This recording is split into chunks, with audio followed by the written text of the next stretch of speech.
Hi, welcome to Woodlands. My name's John. I'm a member of the church here, and I've been asked to share a bit about the story about how I come to be a Christian. Some people who know me might think, just as a result of my circumstances or my background, that it's not really that surprising that I've become a Christian. You know, I was born in a part of the world where most people identify as Christian.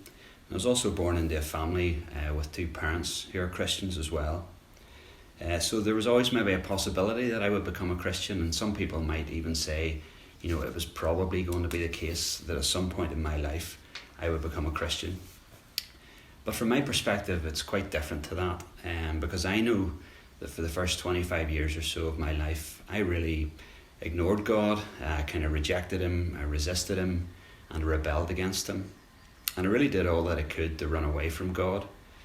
So to me, the fact that I have a faith story to share at all, it certainly isn't probable, and actually not even possible to me apart from God. Growing up, I was the eldest of three kids. I have a younger brother, Peter, who's 5 years younger than me, and a younger sister, Rachel, who's 2 years younger than me. As I say, our parents were Christians, so from a young age we were brought to church where we could learn about God. We're also taught from the Bible at home. And also I think the way our parents loved us and cared for us really demonstrated in a practical way what their faith was all about. And I would say that by anyone's standard that we had a really fortunate upbringing. So from a young age I was brought to church, I was brought to Sunday school, I was brought to BB, and really everything that was taught there and everything that I learned I just accepted as true. I think looking back on it, that my take on it was really that if it was good enough for my parents, then it was good enough for me. And it was only really when I started secondary school that I realised that there could be this tension that could exist between what I believed and, on the other hand, how I wanted to live. It became apparent that to be a Christian in school meant being a bit of an outsider, meant being on the fringes. And as a desperately self-conscious teenager, I wasn't up for that at all.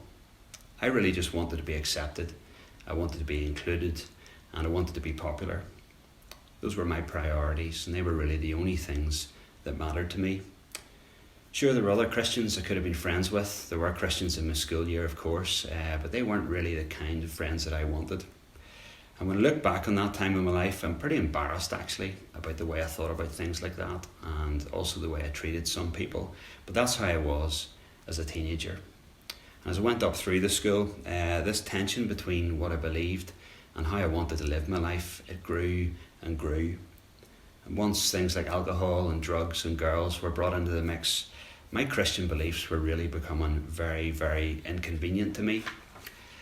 So I remember deciding that things would be a lot simpler, that certainly my conscience would be a lot less troubled if I just ditched my beliefs altogether.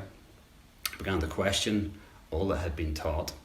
And when you get to the age of 16 or 17, the fact that your parents believe something, that's certainly not grounds for you to believe it. Quite the opposite, in fact. You tend to think, sure, what do they know?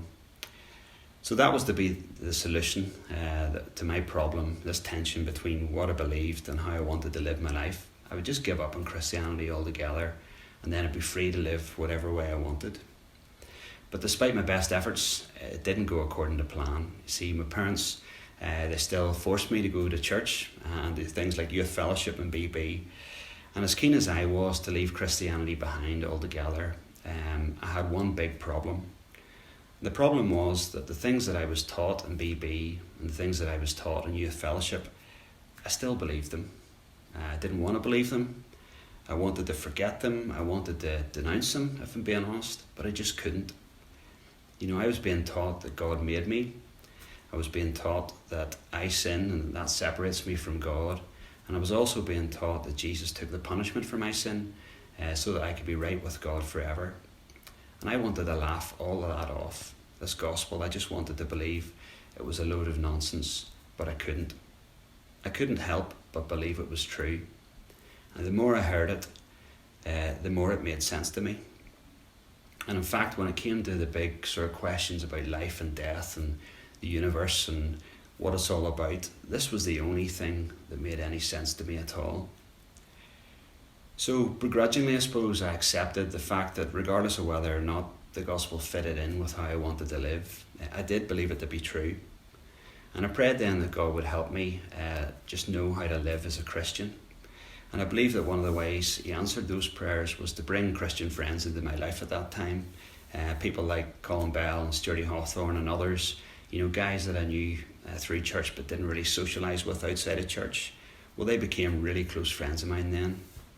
And when I look back on it, the kind of group of us that hung about then, I think we were all at the same stage where we had settled what it was that we believed, and we were just sort of grappling with how we could live as Christians. But now I was still living at home, but I'd started going to university at Jordanstown, and those friendships were a real encouragement to me during that time at uni. But the tension that existed before, it never really went away, and I'd still find that from time to time, in certain circumstances, I would behave in ways that were completely incompatible with my faith. I was fortunate in a way that because I lived at home, the kind of opportunities to go totally off the rails, they were really limited, but all that was about to change.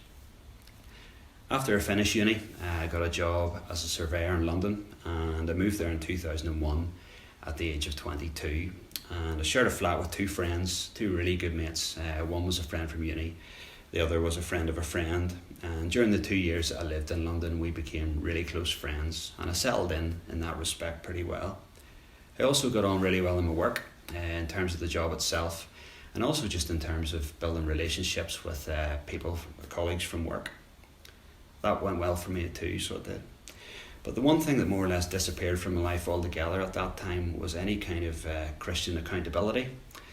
Christian friends and family and people from church, they couldn't see how I lived when I was over there. And in many ways, this was the sort of freedom that I'd always dreamt about as a teenager. And I think too, because I'd moved somewhere new and I was meeting new people all the time, that kind of self-consciousness, that need to be included that I'd felt as a teenager, that kind of crept back in as well. And I found that I was afraid to tell people what it was I believed. And I was also afraid to behave in a way that marked me out as different from other people. But I can't say that the way I lived then was purely a result of a change of circumstances, although that definitely contributed to it. I think the real reason why I lived the way I did was because I thought there was more fun, there was more enjoyment and more satisfaction to be had in pursuing pleasure rather than following Jesus.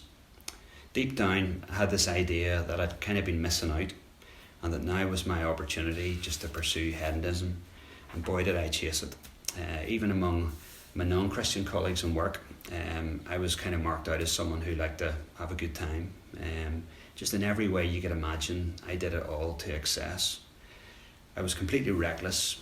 Whatever was available to try, I tried it, with no regard whatsoever to the risks it was taking. And I don't really like to dwell on my time then. There's a lot of things that I did that I really regret, not only in terms of how I treated myself, but also and more especially in terms of how I treated other people. I know that it caused a lot of harm and a lot of hurt to others in quite a short space of time. But if you had seen me during those years, you'd have thought I was having a ball, working hard, playing hard, enjoying life to the full. But the reality was I was completely miserable.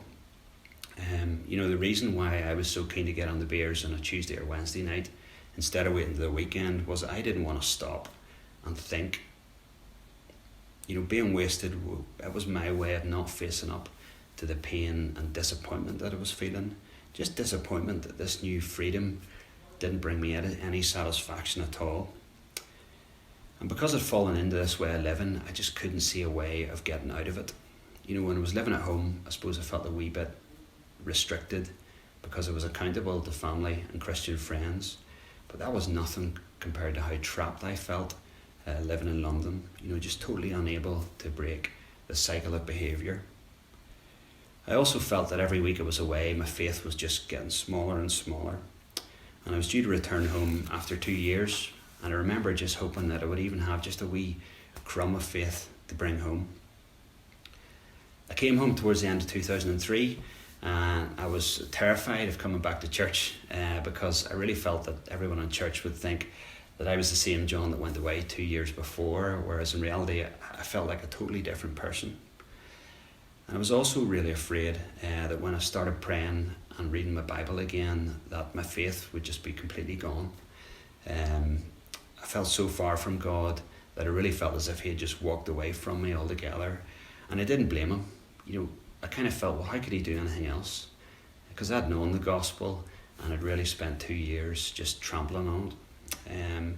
But to my amazement, whenever I turned back to God, when I began reading my Bible again, when I began praying again, when I came to worship him in church, he was right there, closer than he'd ever been. And my faith didn't go back to the way it was before. It became something new and something more real. For example, the fear that I'd had about telling people I was a Christian, that had gone.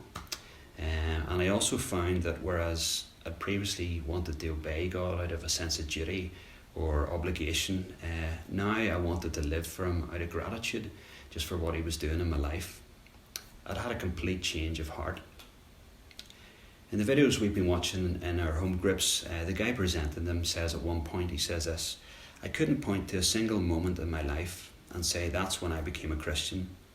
I could only say that there was a time in my life when I knew I was a Christian. And that's how it's been for me. I can't point to a date and say that's when I got saved. But I do know that from this period in my life, I knew that I was a Christian. Just because everything changed. But when I say everything changed, I'm not even primarily talking about my behaviour.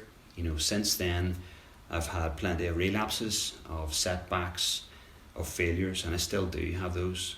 But since that period of my life, I've also had a peace knowing that God won't reject me, a peace knowing that his acceptance of me doesn't depend on me or the things I do. It depends on what Jesus has done on my behalf. And my failures and shortcomings can't ever take that away. That in turn has given me, a satisfaction and contentment in life that, if I'm being honest, I didn't ever think was possible before, and I certainly hadn't experienced before.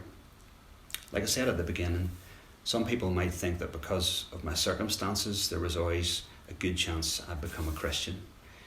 But when I look back at my life, at the many times I rejected God, at the ways in which I kind of actively, deliberately tried to go in the opposite direction, it's just impossible that someone like me would become a Christian and have a faith story to share except for God.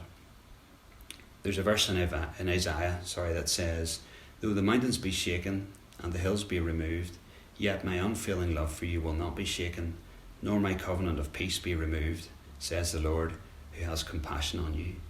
My whole life, I think, has been a test of that promise. And for me, the fact that I have a faith now proves it to be true. And it can be true for you too. Whether you've been looking for satisfaction in some of the places I did, or somewhere else altogether, I believe this is the only place it can be found, as in the gospel of Jesus. And if you're someone who's been considering the gospel, maybe you've been asking yourself, is this for me? How would this fit in with my lifestyle? I would suggest that these are the wrong questions to be asking. The only question that actually matters is this true?